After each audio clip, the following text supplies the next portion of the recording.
વળતર આપવું જ પડે। જય સ્વામિનારાયણ। રવિવારની સવારે રવિભાઈની યુટ્યુબ ચેનલ પર આપ સૌનું હાર્દિક સ્વાગત છે।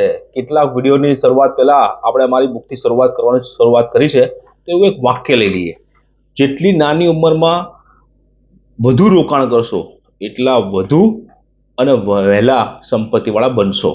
આવા શું વાક્ય વાંચવા હોય તમારું પુસ્તક જીવનનું કેલેન્ડર ભાગ 3 મંગાવવા માટે આપ અમને અમારા નંબર પર વોટ્સઅપ કરજો। 450 રૂપિયાનું મૂલ્ય છે।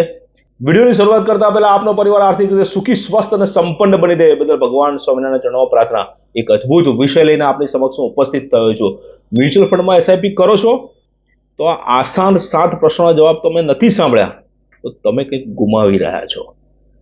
ચોંકી જશો મ્યુચ્યુઅલ ફંડના 7 પ્રશ્નો સાંભળીને। કેટલોક ડેટા પણ હું આજે તમને બતાવવાનો છું।